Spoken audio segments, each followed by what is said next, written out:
Beri nama pedang ini Naga Puspa. Selamatkan dia. Jangan sampai jatuh ke tangan pendekar berwatak jahat.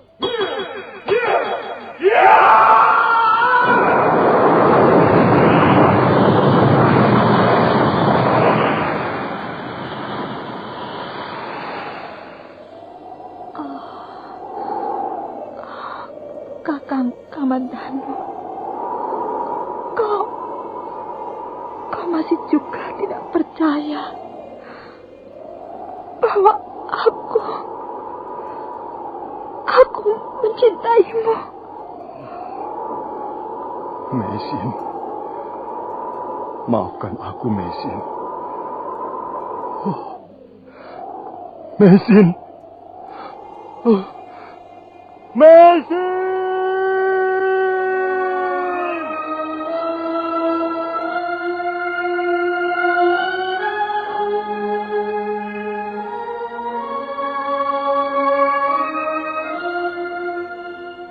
Tutur Tinula.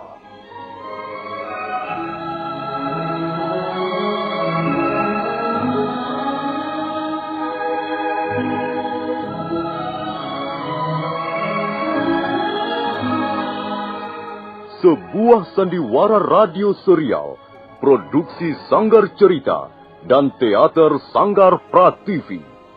Sebuah kisah dengan latar belakang sejarah runtuhnya Singasari dan berdirinya Kerajaan Majapahit.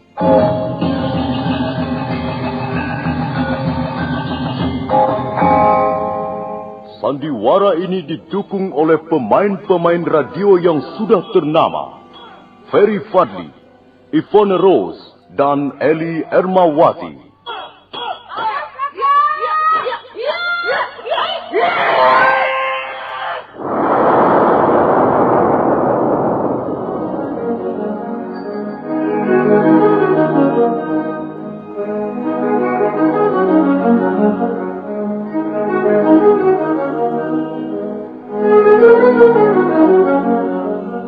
Cerita ini ditulis dan disusun oleh S. Tijab. Teknik dan montase dikerjakan oleh Rudi Tinangon dan Joko SP. Sutradara EWS Yuwono. Kali ini mengetengahkan episode pertama dengan judul Pelangi di Atas Kurawa.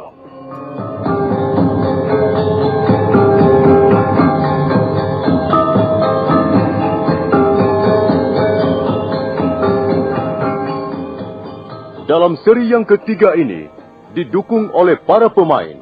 Iwan sebagai Pranaraja, Wawan GW sebagai Ganggadara, Beni sebagai Jarawaha, Asdi Suhastra sebagai Empu Ranubaya, Ferry Fadli sebagai Arya Kamandanu, Hari Aki sebagai Empu Hanggareksa, Eli Panca sebagai Nyi Rongkot, Wenda Lubis sebagai Wirot, dan Nusri pembawa cerita. Selamat menikmati.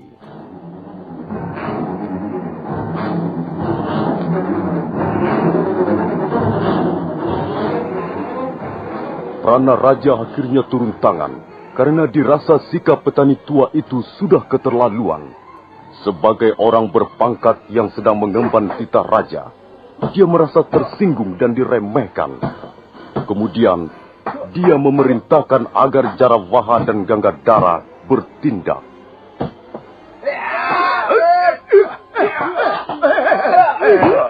Ini ada apa ini? Kok main gue begitu?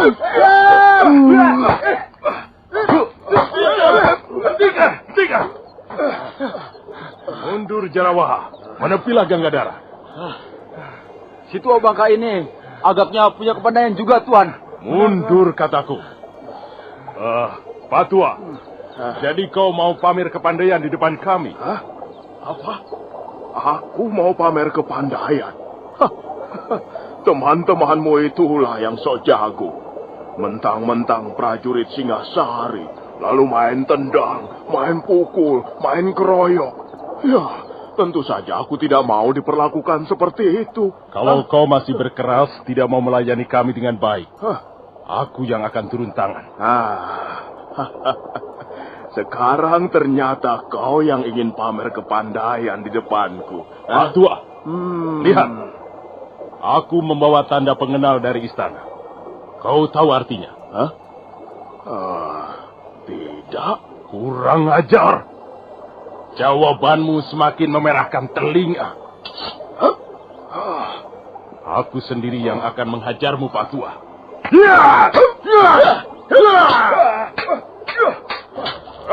Hati-hati, Tuan. Orang tua itu cukup lincah dan gesit. Diam kau, Jarawaha. Kau telah melawan kami.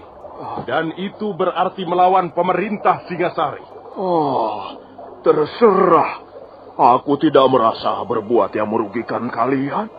Aku bekerja di sawahku sendiri. Kalian yang datang mengganggu aku dan mengajakku ribut-ribut.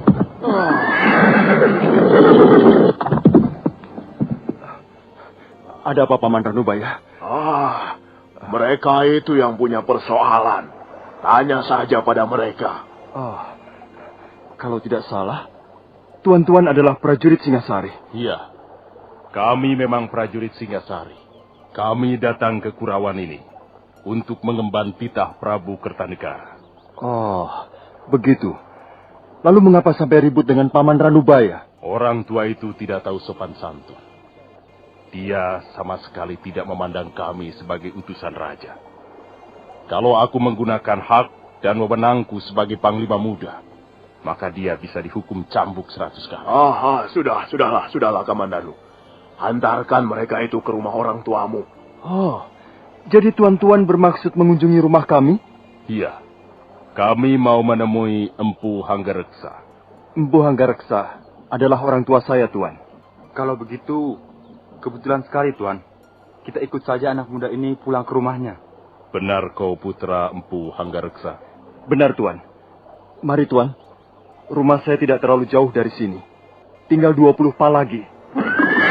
Saya pergi dulu, Paman Ranubaya. Hai, Pak Tua. Kalau kau tidak belajar sopan santun dan menghargai pejabat kerajaan, suatu ketika kau akan mendapat kesulitan besar. Mari, Tuan.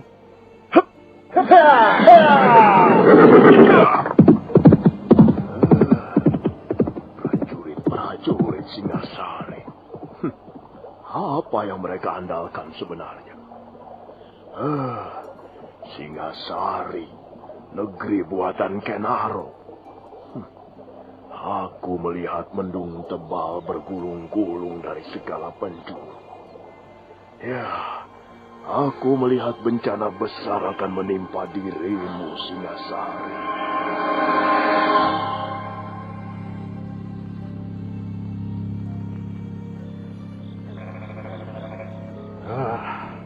Mari tuan-tuan, silahkan minum dan silahkan mencicipi makanan desa Kurawan.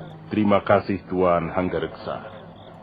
Kami ikut merasa gembira dan bangga mendengar kebijaksanaan Sang Prabu Kertanegara. Wah, beliau itu raja yang arif, adil dan bijaksana.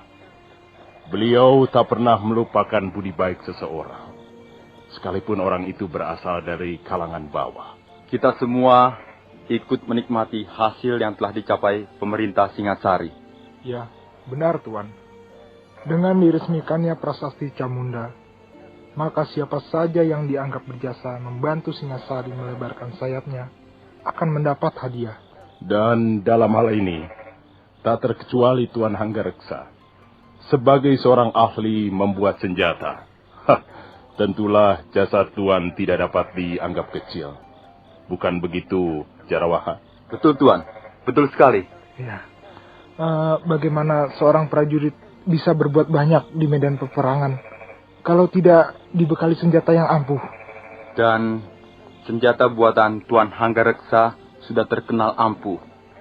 Prajurit Madura, Bali, dan terakhir pasukan Suara Bumi sudah membuktikan sendiri keampuhan senjata ciptaan Tuan. Tuan-tuan terlalu memuji saya. Saya sudah merasa senang dan bangga kalau bisa bekerja dan mengabdi pada pemerintah Singasari. Ini sungguh, Tuan. Dalam hal ini, saya bekerja tanpa pamrih apa-apa. Kami percaya, Tuan. Dan Prabu Kertanegara sendiri juga sepenuhnya percaya pada kemurnian pengabdian Tuan Hanggareksa. Itulah sebabnya Tuan diharapkan hadir dalam pertemuan di bulan Bhadrapada nanti. Sang Prabu ingin bertatap muka dan bicara langsung dengan orang-orang yang telah membantu beliau. Saya ini kan orang desa. Orang kecil yang tidak punya arti apa-apa. Karena itu, saya sangat terharu mendengar sikap Sang Prabu yang begitu mulia. Oh ya, kami ingin menanyakan sesuatu pada Tuan.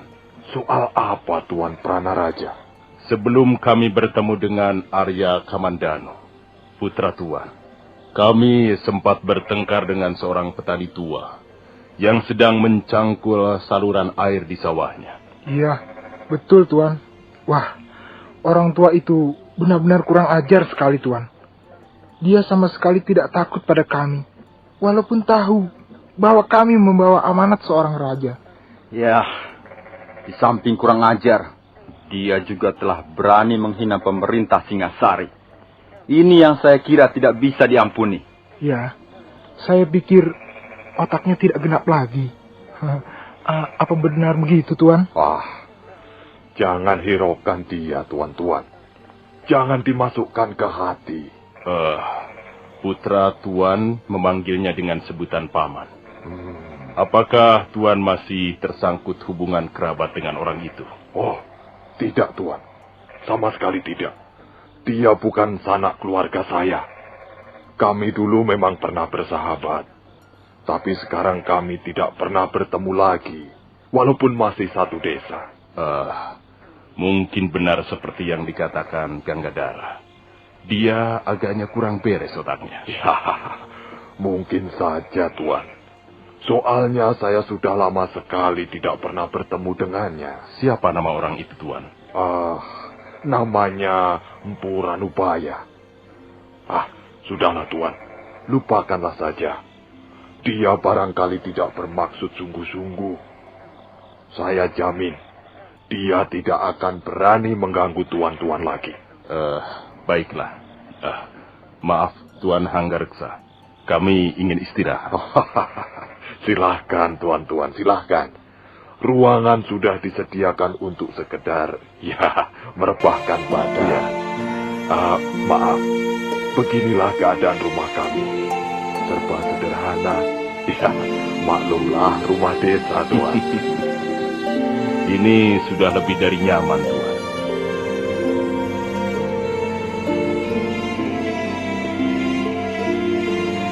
Bi, apakah tamu-tamu sudah tidur, Bi?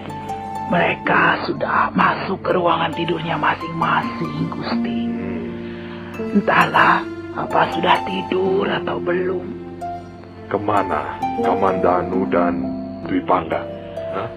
Angger Kamandanu, hamba lihat sedang membersihkan keris di ruang pusaka. Sedang Angger Dwi Pangga, seperti biasa, sedang sibuk menulisi daun-daun rontal. Oh, iya. Aku mau pergi sebentar, Bironggot. Kau tutup saja pintunya, ya. Baik, Gusti Hanggareksa.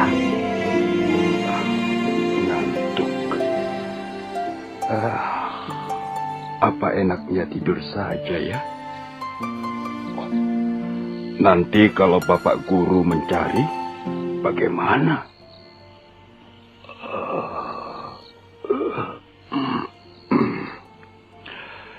Ya, guruku memang orang aneh. Susah ditebak, sukar diketahui apa kemauannya. Tapi, beliau memang guru yang hebat. Dalam hal ini, dalam hal pembuatan senjata pusaka, di seluruh Singasari ini, bahkan mungkin di negeri-negeri lain, kukira belum ada yang mampu menandinginya.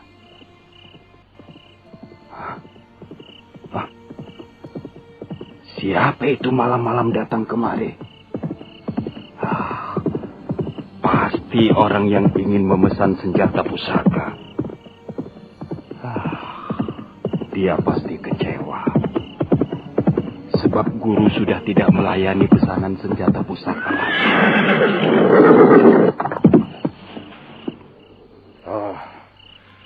Apakah aku bisa bertemu dengan Empu Ranubaya?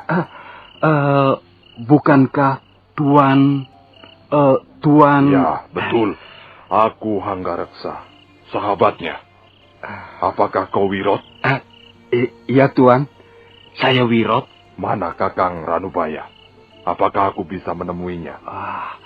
Sekarang ini tidak di rumah, Tuan. Di mana aku bisa menemuinya, ha? Apakah harus sekarang, Tuan? Aku besok pagi sudah harus berangkat ke kota Singasari. Kalau begitu, mari ikut saya, Tuan.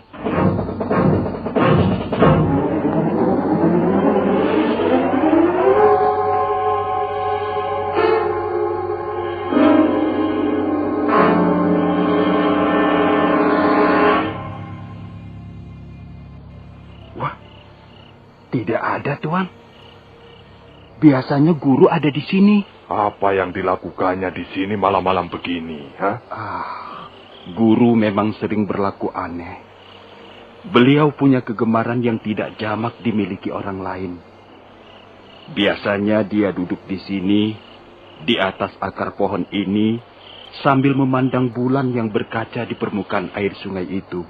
Ya, beliau kadangkala betah duduk di sini sampai menjelang pagi, Tuan. Mengapa begitu? Mestinya gurumu lebih mapan. Karena sekarang usianya sudah agak lanjut. Saya hanya seorang murid, Tuan. Pengetahuan seorang murid terbatas. Paling banter sebatas pinggang gurunya, Tuan. Iya. Lalu, kalau begitu di mana dia sekarang, Wirot? Apakah tidak ada tempat yang lain yang biasa dikunjungi Kakang Ranubaya?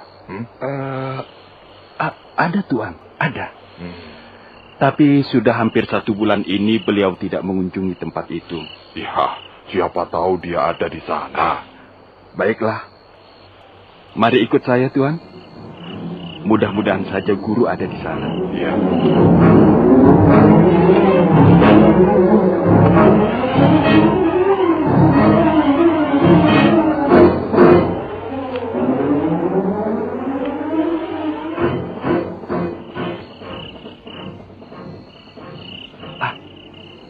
Sepertinya juga tidak ada, Tuan.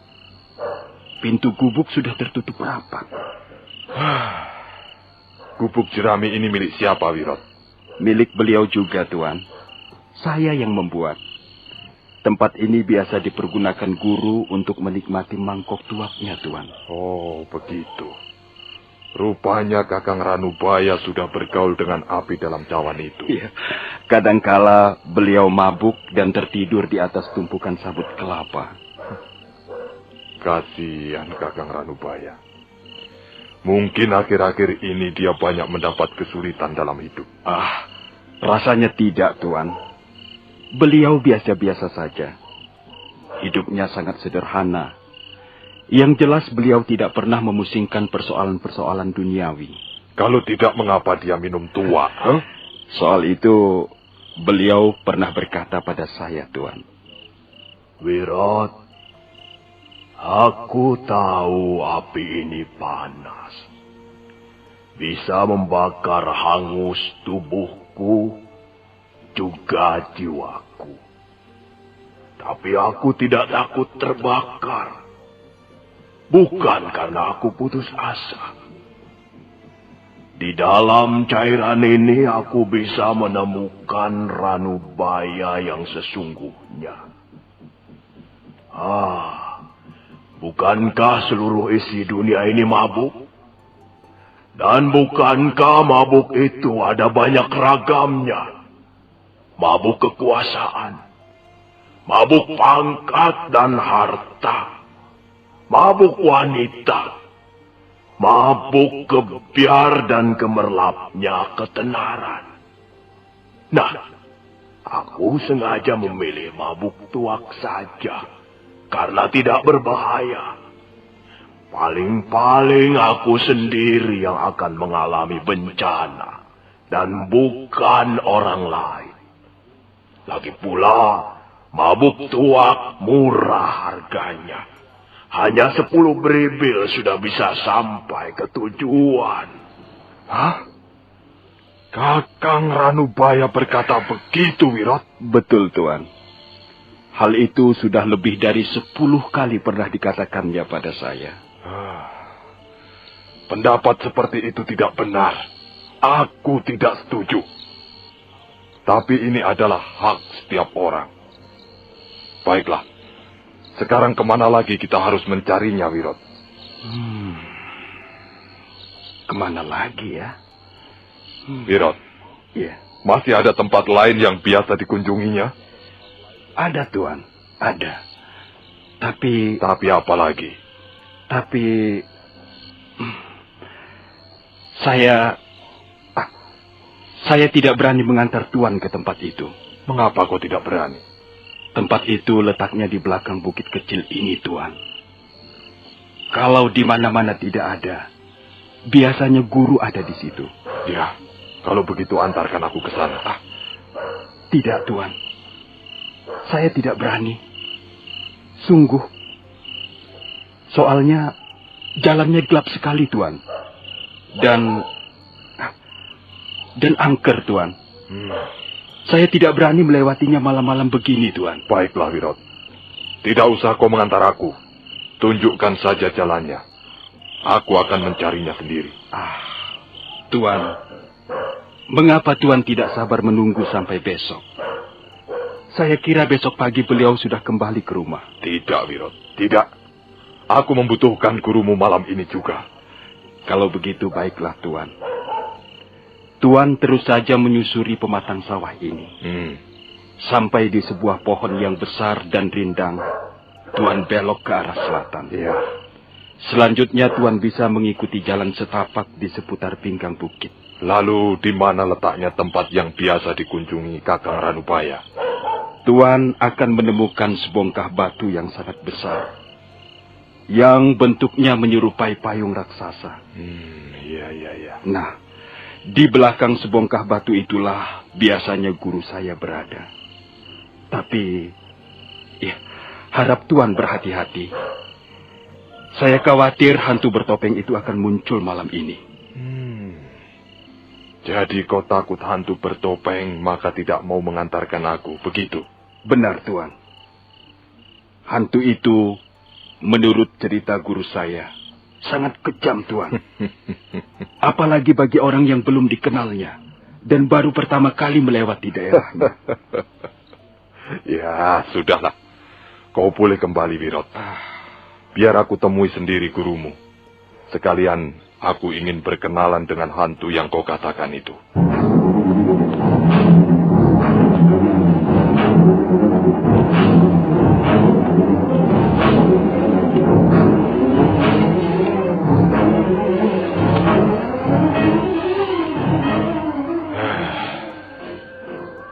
Memang benar apa yang dikatakan Wirot.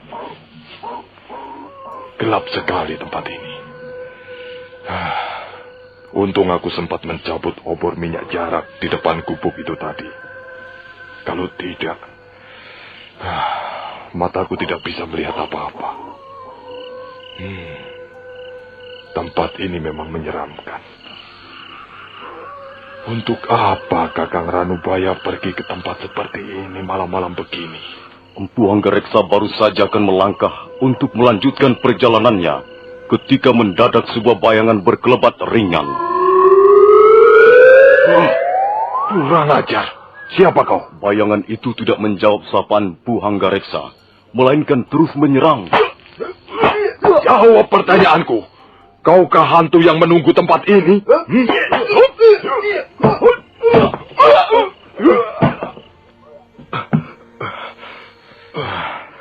Nah, mau apa kau sekarang? Masih ingin mencoba Empu Hanggareksa? Kau ternyata hantu gadungan. Coba, Aku ingin tahu wajah di balik topengmu ini. Empu Hanggareksa sambil menjepit lengan hantu bertopeng, menyingkapkan topeng di wajah hantu itu.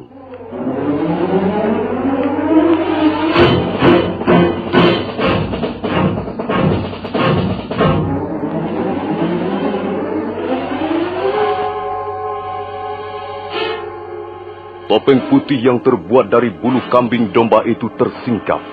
Pada saat itu, muncul bulan dari balik awan hitam. Empu Hanggareksa terkejut. Nah, para pendengar sekalian, siapakah hantu bertopeng itu? Dan apa maksudnya menjadi hantu di tempat itu? Silakan mendengar jawabannya pada seri berikut dalam episode Pelangi di Atas Kurawan ini. Sampai jumpa.